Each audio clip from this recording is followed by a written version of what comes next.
Augusta is going to absolutely demolish your enemies, and in this video I'm going to tell you how to play and build Augusta in the best way possible, starting with how she works. Augusta is an Electro Broadblade main DPS character who focuses on stacking various resources in order to use her enhanced ultimate. She has 3 different Forte bars: Prowess, Ascendancy, and Majesty. Prowess is restored whenever you do any sort of attack, but in order to get Prowess to the maximum as fast as possible, you either want to use her Intro skill or her Resonance skill, which will fully regenerate Prowess. When you have maximum Prowess, you are able to use one of 2 enhanced heavy attacks. One of these is called Step Back, which is cast simply by using a heavy attack, and is immediately chained into Spin Slash if you use a basic attack. This will keep you on the ground the entire time. But if you instead choose to use the jump button while you have maximum prowess, you will cast Heavy Attack Uppercut. This one will send you into the air and is thus less optimal. Ascendancy works very similarly to prowess, except it takes a lot longer to build up, and instead of getting an enhanced heavy attack, instead you get an enhanced skill.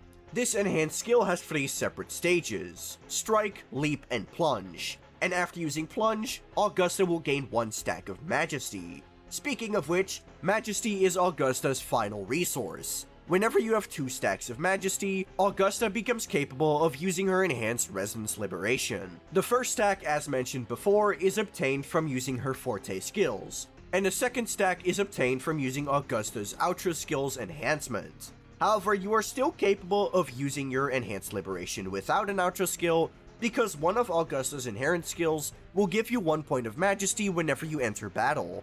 I'll talk a bit more about the Ultra skill in detail later, but let's just focus on the liberation for now. During Augusta's enhanced liberation, she will stop time and enter a Carlotta-esque stance where she's capable of using 9 heavy attacks followed by an ultimate finisher. When casting the enhanced liberation, Augusta will despawn any on-field entities, like for example a Shakona within her ultimate, or Frollova's Hecate. One thing to note about this enhanced liberation is that it doesn't even consume any resonance energy, meaning you're capable of using both your regular liberation as well as your enhanced liberation in one rotation. So to recap, use Augusta's Intro skill and Resonance skill to build up Prowess, consume Prowess by using enhanced heavy attacks, generate Ascendancy by doing all of that as well as using Augusta's Resonance Liberation. Then when you have max Ascendancy, use Augusta's Forte skill to give yourself a point of Majesty, and then when you have 2 points, use Augusta's Enhanced Liberation. Got that? Cool. Now it's time to talk about Augusta's inherent skills and her concerto skills. Augusta's first inherent skill will give Augusta a shield whenever she deals damage. This is a pretty weak shield, so you shouldn't be counting on it to keep you alive. Rather, this shield will serve the function of unlocking the passives for Augusta's signature Echo set, as well as her signature weapon. It's lame, I know, but it is what it is. Her second inherent skill is the one I talked about previously.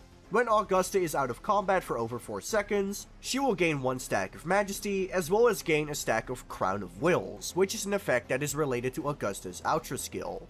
This inherent skill is imperative to making your Augusta function in endgame content, because without it, your first rotation is going to look incredibly bricked. And that brings us to Augusta's concerto skills. Her intro skill will simply deal electro damage, as well as fully restoring prowess and giving 20% ascendancy. The damage is not that special, but the amount of Forte it gives you is imperative to Augusta's rotation, and is thus required for her to work smoothly. As for her Ultra skill, it's a lot less simple. The next resonator that Augusta swaps into when using her Ultra skill will gain 15% damage amplification.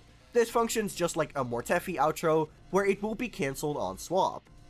Additionally, whenever this resonator uses their Ultra skill, Augusta will gain 1 stack of Majesty.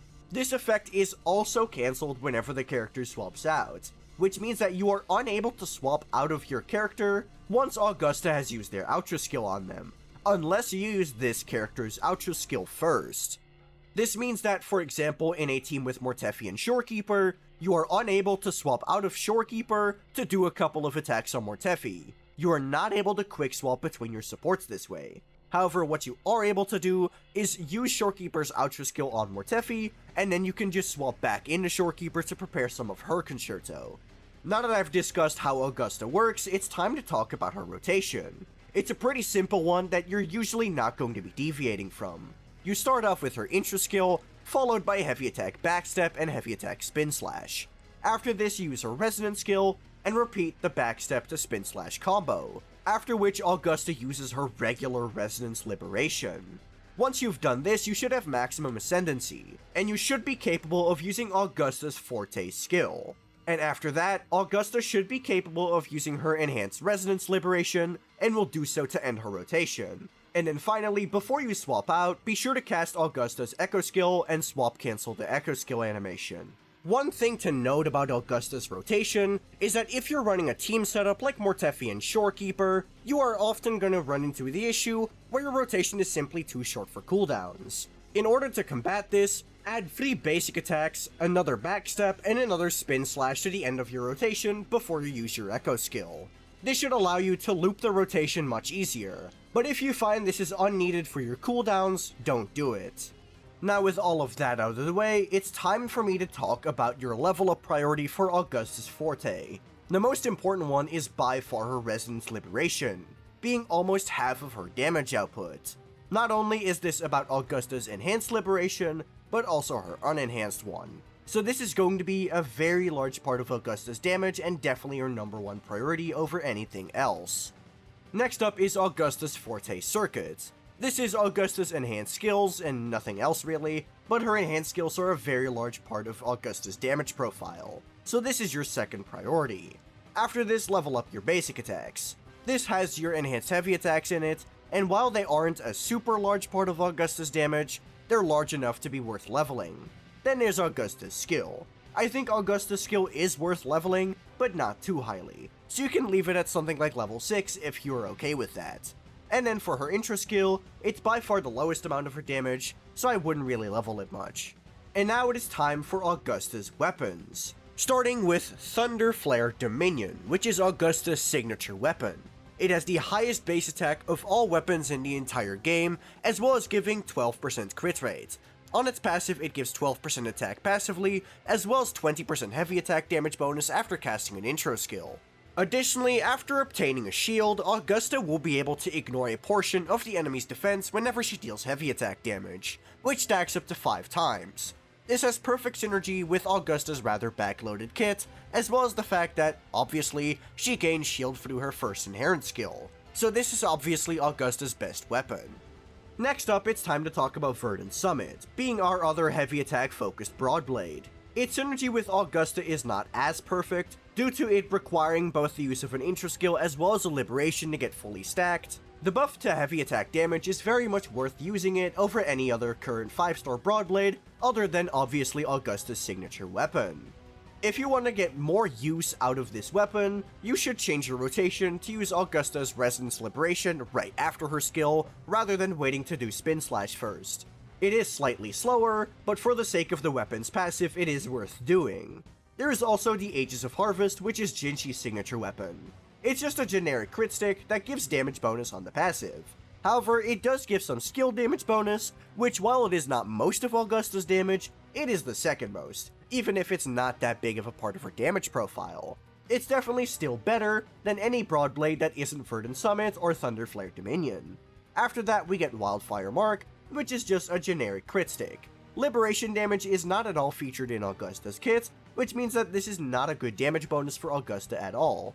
However, since Augusta's best current team does feature Mortefi, and Mortefi is a fusion character, you're able to buff him a little bit with this weapon. It's not really that big of a deal, but it is funny.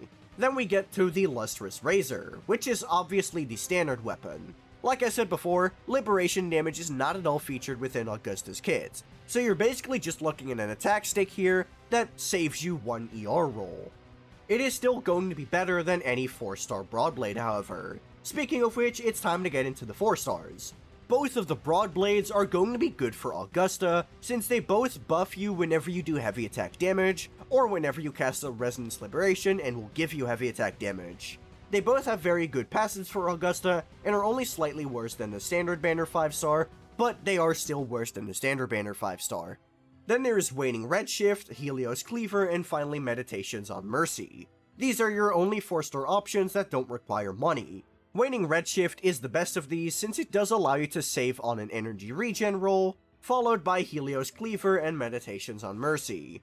As you can see here, Augusta's signature weapon is obviously her best in slot, but Verdant Summit is honestly not that far behind, meaning that if you have Verdant Summit, Thunderflare Dominion should absolutely be skippable. However, it just looks so cool, I'd still get it if I were you. Aegis of Harvest is also a good option, and Wildfire Mark will also be decent. Any of the limited Broadblades will be good on Augusta, and even the Standard Banner Broadblade should be good enough for all your needs, but I would still consider getting one of the limited ones for your Augusta. And that finally brings us to Augusta's Sonata Sets, starting with her signature set being Crown of Valor. Crown of Valor will give you attack and crit damage whenever you gain a shield, which, as we know from Augusta's first inherent skill, she'll be doing a lot. So this is obviously Augusta's best in slot set, but because it's a 3-piece, you're still gonna need a 2-piece to go along with it. The best one is obviously Void Thunder, but honestly, Lingering Tunes is not that far behind. I'd still consider it worth using. The primary echo to use on this set would be the False Sovereign. If you do not have a Crown of Valor set, your best idea is to just run 5-piece Void Thunder with the Nightmare Tempest Mephis. It will give you electro damage bonus whenever you cast a heavy attack or a skill, which, as you know, Augusta should be doing constantly. So ultimately, it's still not going to be that bad of a set synergy-wise, but Crown of Valor is just that much better, so I'd still recommend farming for Crown of Valor. And then it's time to get into Augusta's stats. On your 4 cost, you are obviously going to want crit rate or crit damage. Crit rate is going to be better on most occasions, with it only being worse if you're using Aegis of Harvest or Autumn Trace. That's right, even when you're using Augusta's signature weapon, which has a crit rate substat, crit rate is still preferable, because the crit rate on her signature weapon is simply lower than on most weapons. On your 3 cost, you're going to want to run electro damage bonus, but attack works fine as well. I would not, however, recommend going for double attack. You really want at least 1 electro damage bonus on your 3 cost, and not a double attack build. And then for your 1 cost, you're obviously going to run attack percent. Augusta does have a slight energy regen requirement of approximately 115%. This will either be slightly higher or slightly lower, depending on the team composition that you're using, so I would recommend getting 120% just to be safe. And that finally brings us to Augusta's teams, which thankfully are not going to take that long. Augusta's current best team would be to run with Mortefi and Shorekeeper. However, considering that we can already see Yuno's kit in-game, I can already see Yuno becoming Augusta's new best in slot sub-DPS when she does end up releasing. Yuno has an incredibly powerful outro skill giving 50% heavy attack damage amplification, and she also has an additional effect that gives damage amplification whenever the current character gets shields. So obviously that's perfect synergy with Augusta, but considering the fact that she isn't out yet, I'm not really able to give you any details. I'm sorry for that. As for currently released characters, your best bet is to run with Mortefi and Shorekeeper. Mortefi also has an incredibly powerful outro skill, giving only 12% less damage amplification than Yuno, and Mortefi also has a ton of other buffs at his disposal. His best in slot set, Empyrean Anthem, gives 20% attack to all teammates. He has an S6 that will buff the entire team's attack by 20% as well, and then additionally he can also run Static Mist, giving an additional 10% attack. And if that wasn't enough, Mortefi also has a very large damage profile in Augusta's team, because he gets 2 Marcado procs whenever the current character either uses a skill or deals heavy attack damage. And well, there's not a single point in the rotation in which Augusta is not doing either one of those. This means that at all times, you are getting double Marcado procs, meaning that Mortefi is doing a ton of damage. And then Shorekeeper is just Shorekeeper, what else can I say about her? You can also replace her with Farina, but it will be a little bit worse. If you wanted to replace Mortefi with anyone, you could theoretically replace him with Yinlin for the 20% electro damage amplification, but there's honestly no reason to do this. Mortefi's damage is so high that Yinlin doing higher damage isn't relevant enough for it to really make a big difference, and Yinlin also just has way less buffs than Mortefi does. So ultimately, using Yinlin is only really going to happen if you just really like the combination of Augusta and Yinlin. And that brings us to Augusta's sequences. Her first sequence will increase the cap of Crown of Wills to 2 stacks, And since Crown of Wills just gives Augusta a little bit of electro damage bonus, you're just getting more electro damage bonus out of this sequence. But additionally, Augusta will also be able to get a crit damage buff depending on her current Crown of Wills stacks, which means that not only are you getting 30% electro damage bonus now, you're also getting 30% crit damage. You also become immune to interruption whenever casting any of your Forte skills, which is pretty useful considering that these are some of Augusta's most vulnerable moments. So honestly, a pretty solid S1. As for Augusta's S2, it will also give Crown of Wills an additional effect, now giving 20% crit rate for every stack. And now whenever you get over 100% crit rate, Augusta will start converting crit rate to crit damage at a 1-to-2 ratio, essentially meaning that you are not wasting any sort of crit now if you're going above 100% crit rate. This is one of Augusta's best sequences, despite just being a boring stat bump. Augusta's third sequence will increase the damage multiplier of all of her enhanced heavy attacks, her third Forte skill, and her enhanced liberation by 25%.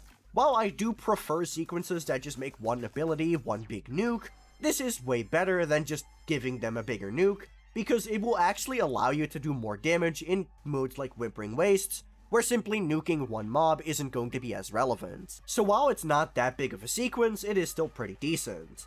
Augusta's fourth sequence will increase the entire party's attack by 20% after using her intro skill. This is pretty okay, giving your team some nice damage, but this is one of those on the road to S6 sequences. Speaking of which, her fifth sequence will simply give her inherent skill shield 50% more shield. Okay? I'm gonna call this useless, I'm sorry. This shield wasn't good in the first place, why are we making it better? This is not a good sequence at all. Do not get this. If you get this, you are legally obliged to get S6, okay? Got it? Cool.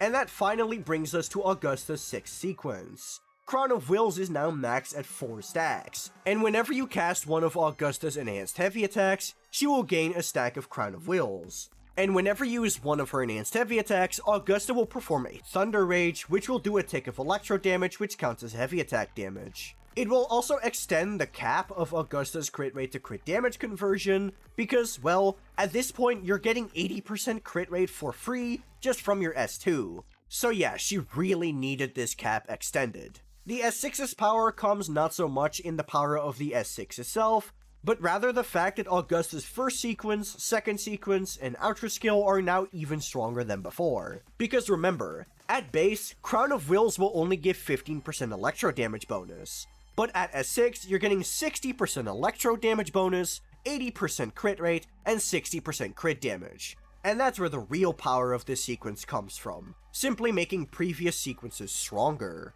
And that is going to be the end of my Augusta guide. If you learned something new, be sure to like the video and subscribe to the channel. If you have any questions, you can comment those down below. But if you want to make sure you can reach me, be sure to join my Discord, which is linked in the description below. Additionally, if you just want to see more of me as a person, you can check out my second channel, which is also linked in the description. I primarily talk about PGR, but I kinda just make videos about whatever I feel like. But that'll be all from me. Peace.